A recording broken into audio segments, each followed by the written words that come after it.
Final accounts adjustment എൻട്രീസിൻ്റെ second video ആണിത്. First വീഡിയോയിൽ 7 അഡ്ജസ്റ്റ്മെൻറ്റ്സ് നമ്മൾ പഠിച്ചു. ഇന്ന് പഠിക്കാൻ പോകുന്നത് 5 അഡ്ജസ്റ്റ്മെൻറ്റ്സ് ആണ്. First one interest on capital, second one interest on drawings, third one commission on profit, fourth one transfer to general reserve, fifth one adjusted purchase. Easy ആയിട്ടുള്ള adjustments ആണ് ഇവയെല്ലാം. വൺ ബൈ വൺ നമുക്ക് പഠിക്കാം. First one interest on capital. It is the interest paid on owner's capital. Owner contribute ചെയ്യുന്ന എമൗണ്ടിന് business interest കൊടുക്കുന്നുണ്ടാകാം. അങ്ങനെ ഓണറിന് interest കൊടുക്കുന്നത് ബിസിനസ്സിനെ സംബന്ധിച്ചിടത്തോളം ഒരു എക്സ്പെൻസ് ആണ്. അതിൻ്റെ journal entry interest on capital account ഡെറ്റഡ് ടു ക്യാപിറ്റൽ അക്കൗണ്ട്. ഇനി ഇതെങ്ങനെയാണ് അഡ്ജസ്റ്റ് ചെയ്യുന്നതെന്ന്. ഇൻഡയറക്റ്റ് എക്സ്പെൻസ് ആയതുകൊണ്ട് തന്നെ പ്രോഫിറ്റ് ആൻഡ് ലോസ് അക്കൗണ്ടിൻ്റെ ഡെബിറ്റ് സൈഡിൽ കാണിക്കണം. അതുപോലെ തന്നെ ബാലൻസ് ഷീറ്റിൽ ക്യാപിറ്റലിൻ്റെ കൂടെ ആഡ് ചെയ്ത് കാണിക്കണം. Second one interest on drawings. Owner അയാളുടെ സ്വന്തം ആവശ്യങ്ങൾക്ക് വേണ്ടി ബിസിനസ്സിൽ നിന്നും ക്യാഷോ ഗുഡ്സോ എടുക്കുന്നുണ്ടെങ്കിൽ അതിനാണ് ഡ്രോയിങ്സ് എന്ന് പറയുന്നത്. ഡ്രോയിങ്സിന് ഇൻട്രസ്റ്റ് ചാർജ് ചെയ്യുന്നത് ബിസിനസ്സിന് ബെനിഫിഷ്യലാണ് അല്ലെങ്കിൽ ഗെയിൻ ആണ്. അതിൻ്റെ ജേണൽ എൻട്രി ഡ്രോയിങ്സ് അക്കൗണ്ട് ഡെറ്റഡ് to interest on drawings account. അതെങ്ങനെ അഡ്ജസ്റ്റ് ചെയ്യുന്നതെന്ന് നോക്കാം. പ്രോഫിറ്റ് ആൻഡ് ലോസ് അക്കൗണ്ടിൻ്റെ ക്രെഡിറ്റ് സൈഡിൽ കാണിക്കും, കാരണം അത് ഇൻഡയറക്റ്റ് ഇൻകം ആണ്. അതുപോലെ തന്നെ ബാലൻസ് ഷീറ്റിൽ ക്യാപിറ്റലിൻ്റെ കൂടെ നമ്മളത് ലെസ് ചെയ്ത് കാണിക്കണം. സോ പ്രോഫിറ്റ് ആൻഡ് ലോസ് അക്കൗണ്ടിൻ്റെ ഡെബിറ്റ് സൈഡിൽ ഇൻട്രസ്റ്റ് ഓൺ ക്യാപിറ്റൽ കാണിക്കും, ക്രെഡിറ്റ് സൈഡിൽ ഇൻട്രസ്റ്റ് ഓൺ ഡ്രോയിങ്സ് കാണിക്കും. ബാലൻസ് ഷീറ്റിൽ ക്യാപിറ്റലിൻ്റെ കൂടെ ഇൻട്രസ്റ്റ് ഓൺ ക്യാപിറ്റൽ ആഡ് ചെയ്യും, ഇൻട്രസ്റ്റ് ഓൺ ഡ്രോയിങ്സ് ലെസ് ചെയ്യും. ക്യാപിറ്റലിൻ്റെ കൂടെ ഒന്നിലധികം ഐറ്റംസ് ആഡ് ചെയ്യുകയോ ലെസ് ചെയ്യുകയോ ചെയ്യുന്നത് കൊണ്ട് ബാലൻസ് ഷീറ്റിൽ അതെങ്ങനെയാണ് വരുന്നതെന്നൊന്ന് നോക്കാം. ബാലൻസ് ഷീറ്റിൽ ട്രയൽ ബാലൻസിൽ തന്നിരിക്കുന്ന എമൗണ്ട് ക്യാപിറ്റലായിട്ട് ആദ്യം എഴുതുക. അതിൻ്റെ കൂടെ പ്രോഫിറ്റ് ആൻഡ് ലോസ് അക്കൗണ്ടിൽ നമുക്ക് കിട്ടിയ നെറ്റ് പ്രോഫിറ്റ് ആഡ് ചെയ്യുക. അഥവാ നെറ്റ് ലോസ് ആണെങ്കിൽ അത് ലെസ് ചെയ്യുക. പിന്നെ ഇൻട്രസ്റ്റ് ഓൺ ക്യാപിറ്റൽ ആഡ് ചെയ്യുക. ഡ്രോയിങ്സും ഇൻട്രസ്റ്റ് ഓൺ ഡ്രോയിങ്സും ലെസ് ചെയ്യുക.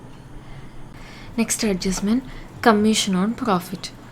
പ്രോഫിറ്റിൻ്റെ ബേസിസിൽ മാനേജേഴ്സിനോ മറ്റുമുള്ള കമ്മീഷൻ രണ്ട് രീതിയിൽ വരാം. ആദ്യത്തേത് ബിഫോർ ചാർജിങ് സച്ച് കമ്മീഷൻ.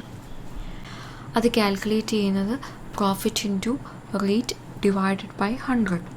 അത് സാധാരണ രീതിയിൽ പ്രോഫിറ്റിൻ്റെ എത്ര പെർസെൻറ്റേജ് ആണോ കമ്മീഷൻ എന്ന് പറഞ്ഞിരിക്കുന്നത് അതങ്ങ് കാൽക്കുലേറ്റ് ചെയ്താൽ മതി. എക്സാമ്പിൾ നോക്കാം.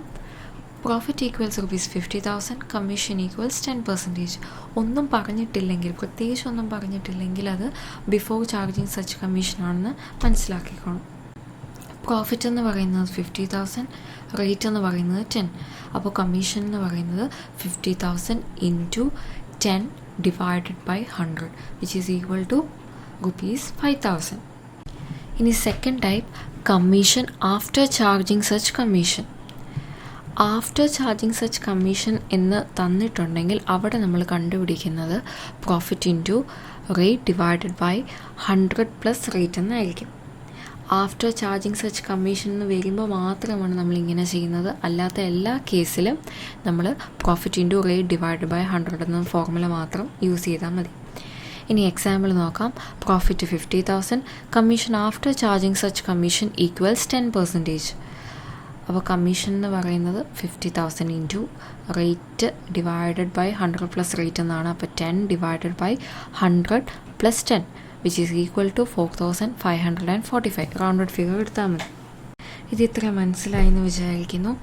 കമ്മീഷൻ എന്തെങ്കിലും കൊടുക്കാനുണ്ടെങ്കിൽ അതിൻ്റെ എൻട്രി കമ്മീഷൻ അക്കൗണ്ട് ഡെറ്റഡ് ടു ഔട്ട്സ്റ്റാൻഡിങ് കമ്മീഷൻ എന്നായിരിക്കും. ഔട്ട്സ്റ്റാൻഡിങ് എക്സ്പെൻസസ് നമ്മൾ ചെയ്യുന്നത് പോലെ തന്നെ. ഇനി ഏതൊക്കെ സ്ഥലങ്ങളിലാണ് ഇത് കാണിക്കുന്നത് നോക്കാം. പ്രോഫിറ്റ് ആൻഡ് ലോസ് അക്കൗണ്ടിൻ്റെ ഡെബിറ്റ് സൈഡിൽ കാണിക്കണം. കൊടുക്കാൻ ബാക്കി നിൽക്കുന്നതായതുകൊണ്ട്, കൊടുക്കാനുള്ളതായതുകൊണ്ട് ബാലൻസ് ഷീറ്റിൻ്റെ ലയബിലിറ്റി സൈഡിലും കാണിക്കണം.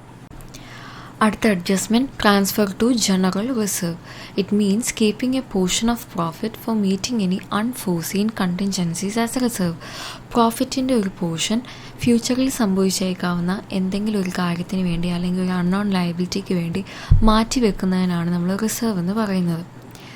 അഡീഷണൽ ഇൻഫോർമേഷനായിട്ട് റിസർവിലേക്ക് ഇത്ര പെർസെൻറ്റേജ് മാറ്റുക എന്നൊക്കെ ചിലപ്പോൾ തന്നിട്ടുണ്ടാവും. അങ്ങനെയുള്ള കേസിൽ profit into rate divided by 100 ചെയ്ത് കഴിയുമ്പോൾ റിസർവിലേക്ക് മാറ്റേണ്ട എമൗണ്ട് കിട്ടും. അത് പ്രോഫിറ്റ് ആൻഡ് ലോസ് അക്കൗണ്ടിൻ്റെ ഡെബിറ്റ് സൈഡിലും ബാലൻസ് ഷീറ്റിൻ്റെ ലയബിലിറ്റി സൈഡിലും കാണിക്കണം. ഇത്രയേ ഉള്ളൂ റിസർവിൻ്റെ അഡ്ജസ്റ്റ്മെൻറ്റ്. ഇനി അഡ്ജസ്റ്റഡ് പർച്ചേസ്. ചിലപ്പോൾ പർച്ചേസ് അക്കൗണ്ടിൽ തന്നെ ഓപ്പണിംഗ് സ്റ്റോക്കും ക്ലോസിംഗ് സ്റ്റോക്കും അഡ്ജസ്റ്റ് ചെയ്ത് കഴിഞ്ഞിട്ടുള്ള എമൗണ്ട് തരും. അങ്ങനെയുള്ളതിനെയാണ് അഡ്ജസ്റ്റഡ് പർച്ചേസ് എന്ന് പറയുന്നത്. അതായത് പർച്ചേസ് അക്കൗണ്ടിൽ തന്നെ ഓപ്പണിംഗ് സ്റ്റോക്ക് ഡെബിറ്റ് ചെയ്യുകയും ക്ലോസിംഗ് സ്റ്റോക്ക് ക്രെഡിറ്റ് ചെയ്യുകയും ചെയ്തിട്ടുണ്ടാകും. അഡ്ജസ്റ്റഡ് പർച്ചേസ് തരുന്ന കേസസിൽ ട്രയൽ ബാലൻസിൽ ഓപ്പണിംഗ് സ്റ്റോക്കിൻ്റെ വാല്യൂ ഉണ്ടാവില്ല. പകരം ക്ലോസിംഗ് സ്റ്റോക്കിൻ്റെ വാല്യൂ ട്രയൽ ബാലൻസിൽ തന്നിട്ടും ഉണ്ടാകും. സാധാരണ പോലെ അഡീഷണൽ ഇൻഫർമേഷനായിട്ട് ക്ലോസിംഗ് സ്റ്റോക്കിൻ്റെ വാല്യൂ തരത്തില്ല. പകരം ട്രയൽ ബാലൻസിലായിരിക്കും ക്ലോസിംഗ് സ്റ്റോക്കിൻ്റെ വാല്യൂ തരുന്നത്. ഇങ്ങനെ കാണുമ്പോൾ മനസ്സിലാക്കിക്കോണം തന്നിരിക്കുന്ന എമൗണ്ട് എന്ന് പറയുന്നത് അഡ്ജസ്റ്റഡ് പർച്ചേസ് ആണെന്ന്. ഒന്നുകൂടെ പറയുവാണ്, ട്രയൽ ബാലൻസിൽ ഓപ്പണിംഗ് സ്റ്റോക്ക് തരാതെയും ക്ലോസിംഗ് സ്റ്റോക്കിൻ്റെ വാല്യൂ ട്രയൽ ബാലൻസിൽ കാണുകയും ചെയ്യുമ്പോൾ മനസ്സിലാക്കിക്കോണം അഡ്ജസ്റ്റഡ് പർച്ചേസ് ആണെന്ന്. അഡ്ജസ്റ്റഡ് പർച്ചേസ് ആണ് ട്രയൽ ബാലൻസിൽ തരുന്നതെന്നുണ്ടെങ്കിൽ വീണ്ടും ഓപ്പണിംഗ് സ്റ്റോക്കും ക്ലോസിംഗ് സ്റ്റോക്കും ട്രേഡിംഗ് അക്കൗണ്ടിൽ കാണിക്കേണ്ട കാര്യമില്ല. പകരം അഡ്ജസ്റ്റഡ് പർച്ചേസിൻ്റെ എമൗണ്ട് സാധാരണ പോലെ ട്രേഡിംഗ് അക്കൗണ്ടിൻ്റെ ഡെബിറ്റ് സൈഡിൽ കാണിച്ചാൽ മതി. ക്ലോസിംഗ് സ്റ്റോക്ക് ട്രയൽ ബാലൻസിൽ തന്നിട്ടുള്ളത് കൊണ്ട് അത് ബാലൻസ് ഷീറ്റിൻ്റെ അസറ്റ് സൈഡിൽ കാണിക്കണം. യൂഷ്വലി അഡ്ജസ്റ്റഡ് പർച്ചേസ് അങ്ങനെ വരാറില്ല. ചിലപ്പോൾ നിങ്ങളെ കൺഫ്യൂസ് ചെയ്യിപ്പിക്കാൻ വേണ്ടി പ്രോബ്ലംസിൽ അഡ്ജസ്റ്റഡ് പർച്ചേസ് ഉണ്ടാവും. ട്രയൽ ബാലൻസിൽ ഓപ്പണിംഗ് സ്റ്റോക്ക് തരാതെയും ക്ലോസിംഗ് സ്റ്റോക്കിൻ്റെ വാല്യൂ തരികയും ചെയ്യുമ്പോൾ മനസ്സിലാക്കിക്കണം അഡ്ജസ്റ്റഡ് പർച്ചേസ് ആണ്. അപ്പോൾ ആ രീതിയിൽ വേണം ചെയ്യാനായിട്ട്. അപ്പോൾ ഈ വീഡിയോയിൽ 5 അഡ്ജസ്റ്റ്മെൻറ്റ്സ് ആണ് നമ്മൾ കവർ ചെയ്തത്. Interest on capital, interest on drawings, transfer to general reserve, commission on profit, പിന്നെ അഡ്ജസ്റ്റഡ് പർച്ചേസ്. എല്ലാം ക്ലിയർ ആണെന്ന് വിചാരിക്കുന്നു. Thank U.